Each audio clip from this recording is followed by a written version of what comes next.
할렐루야. 예, 주님의 이름으로 사랑하고 축복합니다. 우리 옆에 있는 분들과 함께 잠시 인사 나누겠습니다. 사랑합니다. 축복합니다. 잘 오셨습니다.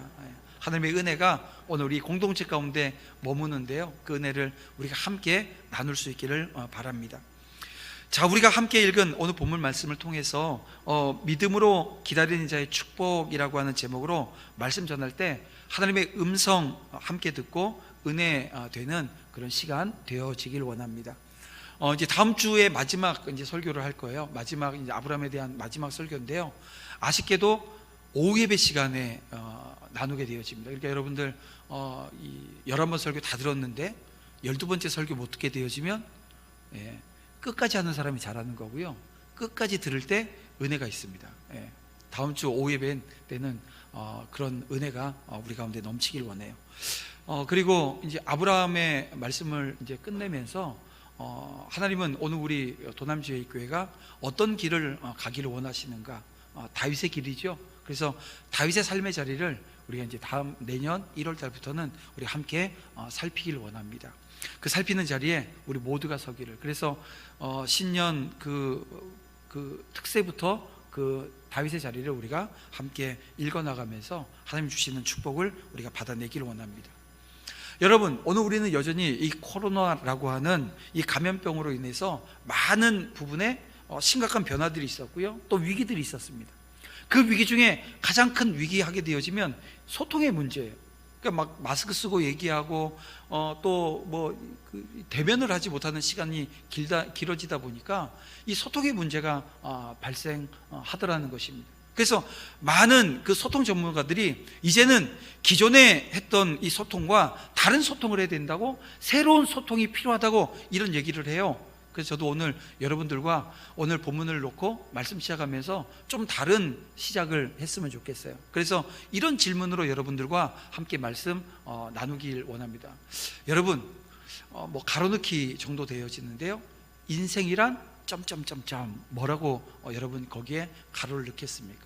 인생이 뭐라고 여러분 생각하십니까? 조 호모 밀스라고 하는 분이 인생은 어떤 일이 생기느냐에 따라 결정되어지는 것이 아니라 우리가 어떤 태도를 취하느냐에 따라서 결정되어진다. 닉슨은 인생은 실패했을 때 끝나는 것이 아니라 포기했을 때 끝나는 것이다. 간디는 영원히 살 것처럼 꿈을 꾸고 내일 죽을 것처럼 오늘을 살라. 점점점이 되게 길지요.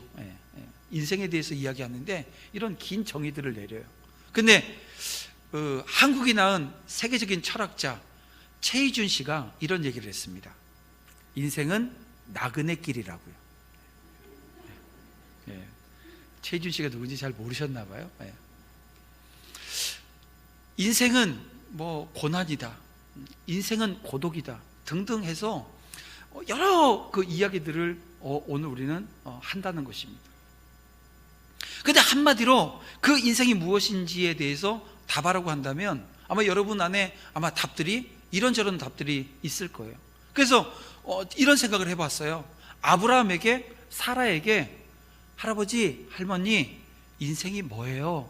라고 묻는다고 한다면 이 아브라함 그리고 이삭, 아니 그 아브라함, 사라, 이 할머니, 할아버지가 오늘 우리에게, 우리보다 더 많은 인생을 산 이분들이 우리에게 뭐라고 답을 줄까 생각해 봤더니요, 아브라함이 이렇게 얘기할 것 같아요. 인생은 기다림이야. 하나님은 아브라함에게 기다리게 하셨고, 근데 그 기다림의 끝에 지금 약속의 말씀이 성취되어지는 장면을 오늘 우리가 본문을 읽었습니다. 아브라함에게 약속을 주신 이래로 25년이라고 하는 긴 기다림 후에 하나님은 이삭을 주셨거든요. 아브라함은 긴 기다림의 시간 속에 약속의 성취를 보았을 뿐만이 아니라 하나님의 사람으로 놀랍게 빚어지는 그런 축복의 자리에 서게 되었다는 거예요. 그래서 저는 오늘 이 시간, 오늘 이 아침 시간에 하나님의 약속의 성취를 기다리는 그 사람이 최종적으로 어떤 복을 받게 되어질까, 그 복에 대해서 여러분과 함께 나누고자 합니다. 오늘도 뭐 몇 가지가 아니고요, 딱 두 가지만 여러분과 함께 나누었으면 좋겠어요. 그 기다림 끝에 하나님이 주시는 복, 그 첫 번째는요, 믿음의 사람으로 성숙하게 만들어 주신다는 거예요. 믿음의 사람으로. 그러니까 어떻게 보면 키워드가 성숙이라고 하는 키워드가 더 강하게 우리에게 다가와야 되는데요, 그 성숙이 믿음의 사람이라고 하는 거예요. 여러분, 앞에서도 말씀드렸지만 인생이 무엇인가 라고 하는 이 다양한 의견들을 담아낼 수 있는 이 질문 앞에 아브라함의 답이 오늘 우리에게 와닿습니다. 인생은 기다림이라고 하는 말입니다. 믿음의 삶이 이 기다림이라고 하는 거지요. 하나님께서 합력하여 선을 이루어 주시겠다고, 선을 이루어야 된다고 오늘 우리에게 말씀 주셨는데요, 여러분 보세요. 여러분들의 삶의 그 조각조각, 여러분들의 삶의 자리 여러분 돌아보게 되어지면, 야, 과연 하나님이 합력하여 선을 이루신다고 하셨는데 과연 그 결과가 정말 선하게 다가올 것인가, 우리가 물음표를 던질 수밖에 없는 오늘 우리의 삶의 자리들을 보게 되어진다는 거예요. 그래서 여러분, 이 기다림의 자리를 오늘 우리가 감당해내려면, 기다림이 축복이 되어지려면 어떻게 해야 될까? 어떤 게 우리에게 필요할까? 이런 생각을 해봐요. 그러면서 나온 답이 이런 겁니다. 가장 먼저 우리는 하나님의 약속이 하나님의 시간에 정확히 이루어진다라고 하는 것을 의심하면 안 된다는 거예요. 자, 오늘 본문 1절과 2절 말씀을 우리 한번 볼게요. 말씀 보면 이렇습니다. 여호와께서 말씀하신 대로 사라를 돌보셨고 여호와께서 말씀하신 대로 사라에게 행하셨으므로 사라가 임신하고 하나님이 말씀하신 시기가 되어 노년의 아브라함에게 아들을 낳으니. 자, 이 말씀을 보면 말씀하신 대로 하나님의 말씀하신 시기가 되어, 어떻게 보면 3번이나 말씀하셨다라고 하는 것을 강조하고 있어요. 이 강조점이 오늘 우리에게 주는 게 무엇입니까? 그대로 되었다는 거예요. 말씀대로 되었다는 것입니다. 그 말씀 속에서 하나님은 요만큼의 실수도 없이 그 말씀이 이루어졌다라고 하는 것을 1절과 2절 말씀을 통해서 강조해 주고 있습니다.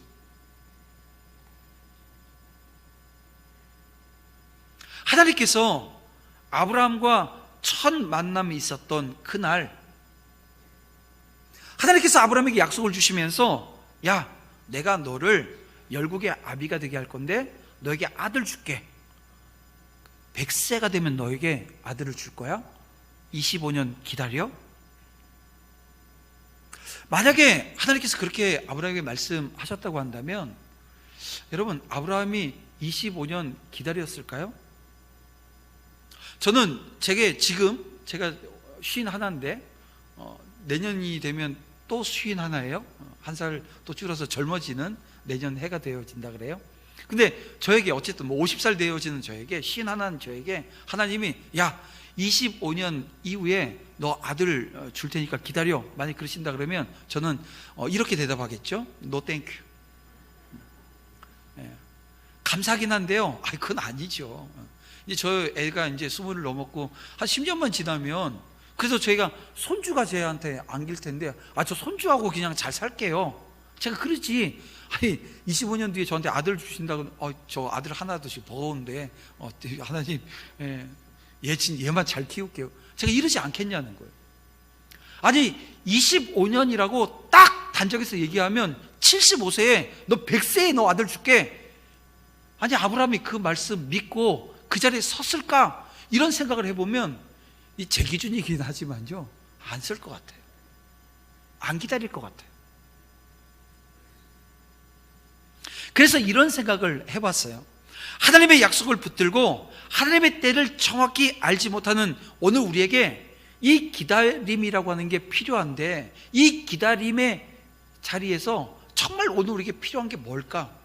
이런 질문을 던져보는 거예요. 그러니까 그런 질문을 던지면서 처음에 든 생각이 뭐냐면, 믿음? 인내? 이런 생각을 했어요. 물론 믿음도 필요하고요, 하나님에 대한 믿음, 신뢰, 이게 필요하죠. 또 25년 기다리려면 인내해야 되는 거예요. 그런데 그 생각 중에 나온 답이, 이건 아니다. 믿음도 인내도, 근데 이게 다 포함되어져 있는 한 가지가 우리에게 필요하겠다는 거예요. 뭐냐면 겸손이에요. 아니 왜 기다림에 겸손이 필요할까요? 이런 거예요. 이 기다림에 겸손이 필요한 이유는 이겁니다. 하나님, 지금 그때잖아요.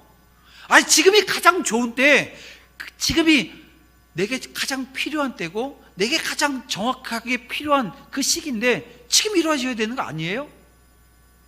하나님의 때를 내가 정하는 교만이 자리 잡게 되어지면 어떻게 될까요? 기다림은요 무산되어지고 말아요. 금방 포기해버리고 말고요, 금방 그 자리에서 떠나게 되어진다는 거예요. 그렇습니다. 내 때를 고집하지 않는 겸손, 내가 가장 좋은 때를 알고 있다고 그 때에 이루어져야 된다라고 하는 이 교만이 있게 되어지면 기다림은요 무너지게 되어져 있어요. 여러분, 오늘 우리는 하나님만이 가장 좋은 때, 가장 적절한 때를 아시고 그 때에 약속을 이루시는 분이라고 하는 것을 믿어야 될 줄 믿습니다. 아브라함이 약속의 자녀 이삭을 보기까지 25년이라고 하는 긴 세월이 흘렀어요. 아브라함과 사라는 처음 약속의 말씀을 받았을 때보다 더 건강해졌을까요? 더 노쇠해졌을까요? 노쇠해졌죠. 육체적으로는 더 연약해졌습니다. 근데 육체적으로 도저히 아이를 낳을 수 없는 아브라함과 이 사라가 임신을 하고 자녀가 출생해요. 여러분, 이것은 이들의 힘이 아니라 오직 하나님의 신실하심, 또 하나님의 은혜 때문이었다라고 하는 거예요. 하나님은 약속하신 대로 이루시는 신실하신 분이십니다. 근데 왜 하나님은 아브라함과 이 사라가 육체적으로 충분히 임신할 수 있는 그 시기에 오셔서 너 자녀 줄게 하셔도 될 텐데, 아니 그 시기가 다 지나도 한참 지나서 이게 지금 말도 안 되는, 오늘 우리가 볼 때 인간의 시각으로는 이해할 수 없는, 아니 꼭 왜 100세여야만 했냐라고 하는 거예요. 저는 여기에 대한 답은 찾지 못했습니다. 왜 100세여야 하는지. 왜냐하면 인간의 시각으로 바라보게 되어지면 이런 거예요. 지금 이 100세에 이삭이 주어진 이 시기도요, 제가 봤을 때는 이게 정확한 시기는 아닌 것처럼 보이기 때문에 그래요. 왜냐하면 이 아브라함이, 사라가 영적으로 가장 충만할 때 하나님의 약속이 이루어져야 될 거라고 하는 제 안에 선입견이 있더라고요. 그래서 지금 이 시기는 아닌 것처럼 보여요. 왜냐하면 지금 아브라함이 영적으로 충만한 때가 아니지 않아요? 지금 아브라함이 영적 슬럼프에 빠져있는 시기입니다. 우리가 지난주에도 봤지만 이게 한 번 했던 실수가 아니라 2번 지금 실수하는 거니까요, 이건 거의 습관이고 버릇처럼 보이는 이 실수들을 해요. 자기 아내를 또 누이라고 거짓말하는. 그래서 그 거짓말이, 생각해 보세요. 우리 하나님을 얼마나 부끄럽게 했겠어요. 생각해 봐요. 열국의 아버지라고 하는 아브라함이라고 하는 이름을 받아놓고 이 이름을 가지고 있는 사람이, 그래서 인간적인 마음과 인간적인 시각, 그 판단으로 봤을 때는 이게 하나님의 약속이 이루어져서는 안 되는 시기처럼 보이는 그 시기에, 오늘 우리가 봤을 땐 그런 시기인데요, 하나님께서는 그 시기가 가장 정확하고 적당한 때고 하나님의 약속이 이루어질 시기라고 지금 말씀하시고 이루신 것. 그래서 저는 한 가지 사실을 깨닫습니다. 그리고 여러분들과 함께 그걸 나누고 싶은 게 이런 거예요. 내게 하나님께서 그 시기를 정하라고 한다면 이 시기는 아니라 그랬잖아요. 그게 뭐냐면, 하나님은 내가 부정하고 있을 때, 내가 아니요, 내가 노 땡큐 이러고 있을 때, 하나님은 그 시간 그 순간을 가장 적당한 때라고 보신다는 거예요.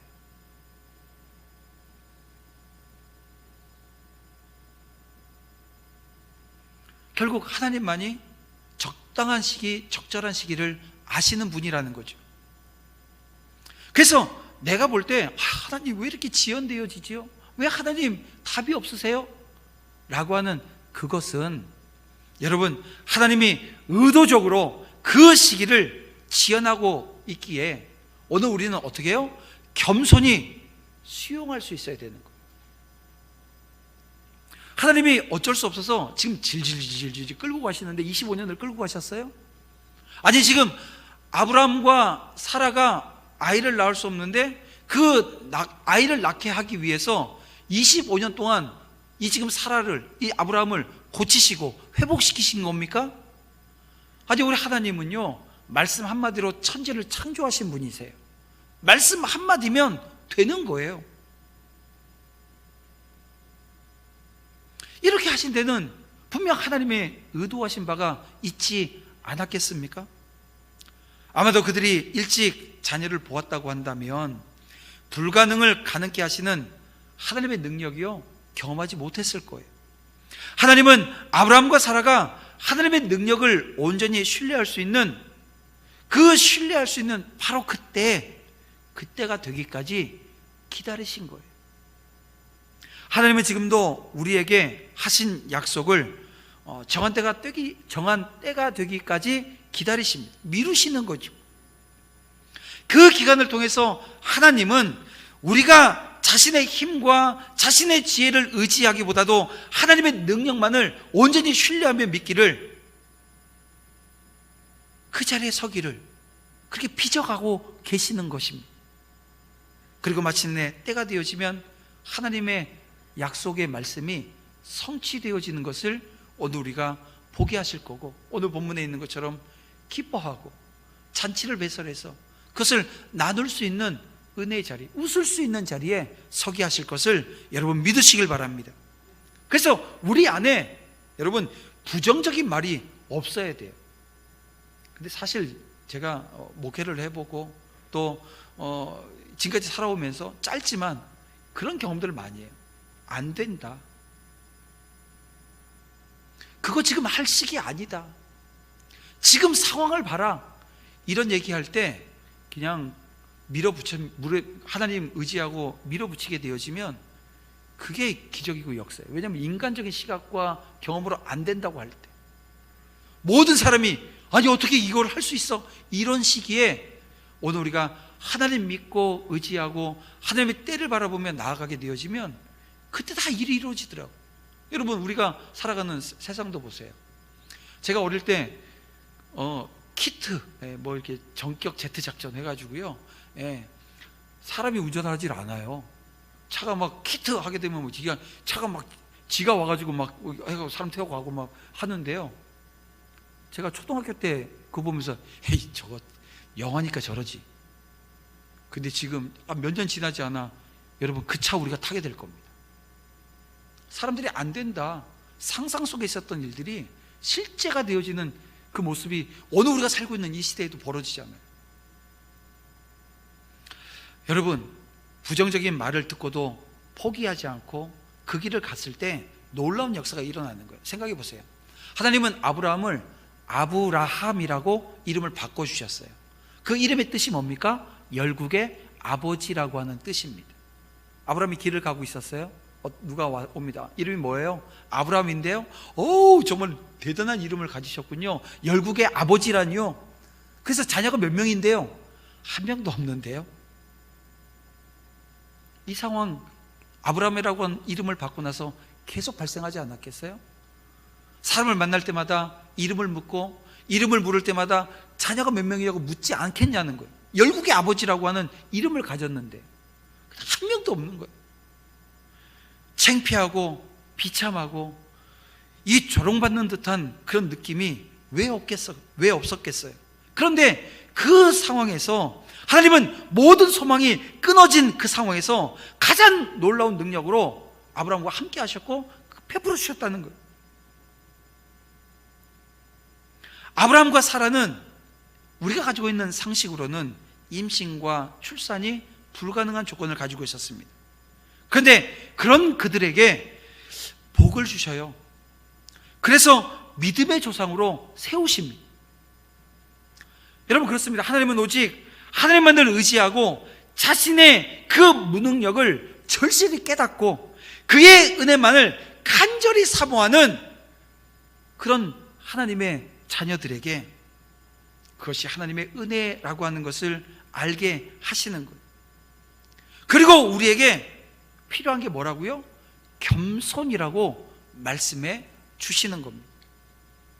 그래서 오늘 우리가 매사에 이 교만함을 버리고요, 하나님 앞에서 자신의 무능함을 철저하게 고백하며 하나님의 은혜를 구할 때 정말 우리가 상상하지 못했던 크고 놀라운 은혜를 우리가 누리게 될 줄 여러분 믿으시길 바랍니다. 이처럼 하나님의 약속이 성취되기를 바라는 과정에서 우리는 믿음의 사람으로 성장함을 우리가 바라보게 되어지고 믿게 되는 것입니다. 두 번째, 하나님께서 오늘 우리에게 복을 주시는데요, 그 기다림 속에 하나님이 주시는 그 복, 두 번째는요 이겁니다. 순종의 사람으로 성숙하게 되더라는 거예요. 그 기다림 속에 오늘 우리가 순종의 사람이 된다는 거예요.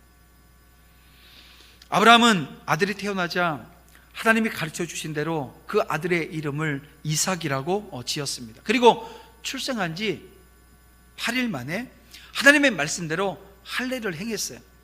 그는 아들의 출생으로 인해서 하나님께 더욱 순종하는 사람이 되었던 거죠. 자, 아브라함이 이 약속의 성취를 기다리는 동안 그러면 항상 순종했던 사람이었습니까? 아니잖아요. 우리 다 알죠?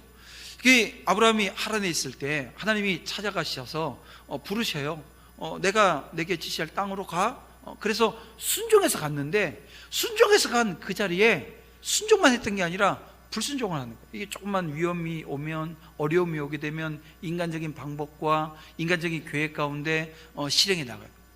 그래서 아까도 말씀드렸지만 하나님을 부끄럽게 하는 자리에 서기도 했고요. 하나님이 약속하신 아들이 태어나지 않아요. 그래서 어떤 생각을 하냐면, 자신의 그 종인 엘리에셀을 상속자로 삼아야 되겠다, 이런 생각도 해요. 그런가 하면 여종 하갈과의 사이에서 이스마엘이라고 하는 아들을 낳게 되어집니다. 근데 이 이스마엘을 먼저 얻게 되어진 이 상황이요, 아브라함을 근심하게끔 만들어 놓습니다. 그러니까 이 모든 것이 순종하지 않아서, 이 불순종해서 오게 되어진 모습들이. 자, 근데 오늘 본문을 우리가 읽으면서 우리 8절 이하를 보게 되어지면 이 내용 중에 좀 불편한 내용이 하나가 나와요.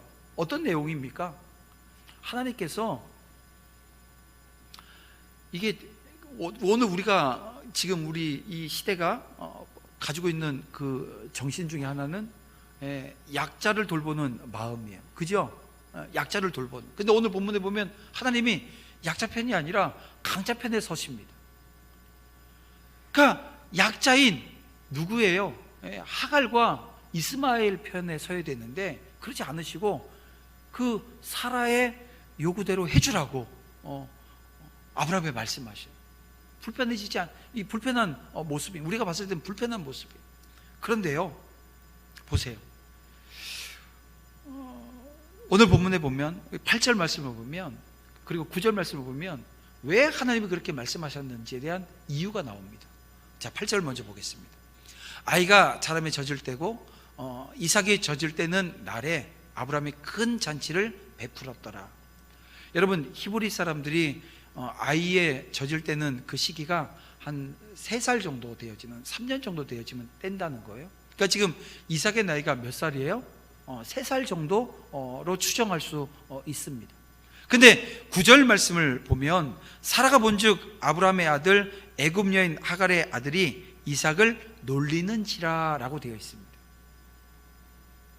그러니까 지금 이 모세가 이 창세기를 기록하면서 굳이 지금 8절을 쓴 이유가 있는 거예요.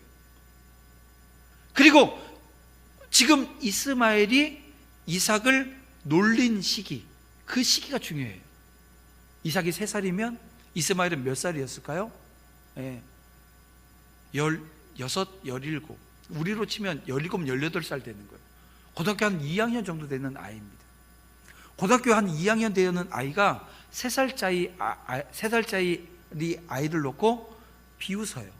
근데 이게 비웃는다라고 하는 이 말엔 조롱이라고 하는 의미가 담겨져 있습니다. 그러면 이스마엘이 어떻게 이 아이를 비웃고 조롱했을까 생각해 보면 이런 게 추론이 되어집니다. 아니, 이 3살짜리 이 아이가 뭐길래 하나님의 계획을 담아낼 수 있는 상속자라고 지금 이렇게 큰 잔치를 배설하냐고, 이런 얘기 했을 것 같아요.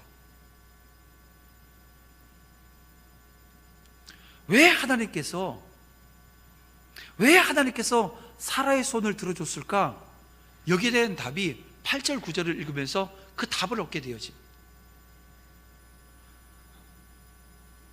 사라가 강청해요. 아브라함은 그 얘기를 듣고 고통 가운데 있습니다. 왜냐하면 이스마엘이 약속의 자녀는 아니에요. 그런데 아브라함에게 있어서는 큰아들입니다. 첫째 아들이에요. 여러분, 여기 자녀들 낳고 기르시면서 또 그 자녀가 자녀를 낳아서 첫 손주를 보는데요, 그 첫 손주가 이게 외손주건 친손주건 상관없이 첫 낳으면요, 걔가 첫째예요. 최고예요. 그죠? 그런데도 아직도 막 피가 막 이쪽으로 땡기시고 그러지는 않죠? 그러면 안 되는 거죠. 지금 아브라함도 그랬어요. 내가 첫 아들이고 자기에게는 되게 소중한 아들이야. 맏아들이니까. 그런데 아내가, 사라가 내쫓으라는 거예요. 근심이 되죠.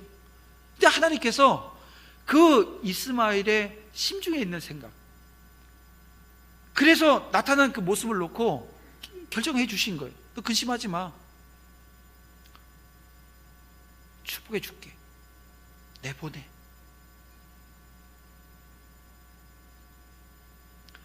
하나님의 말씀을 불신하고 불순종한 그 결과가 무엇입니까? 근심이었습니다. 무엇이었습니까? 갈등이었습니다.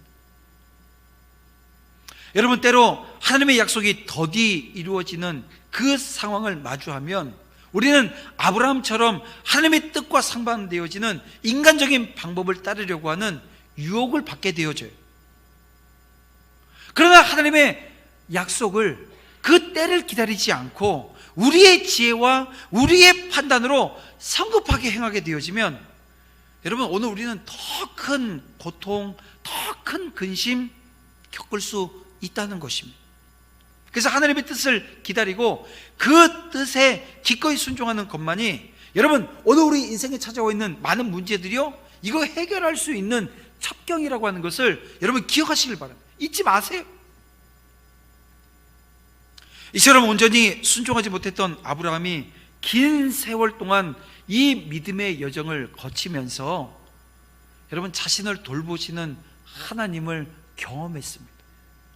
마침내 아들이 태어나는 약속의 성취를 경험하면서 말씀에 순종하는 사람으로 변했어요. 더 나아가서 이후에는 어떻게 됩니까? 아들을 바치라는 하나님의 이해할 수 없는 명령, 이게 도저히 이해할 수 없는 명령이에요. 그럼에도 불구하고 온전히 순종하는 믿음의 모습을 보였다는 것입니다.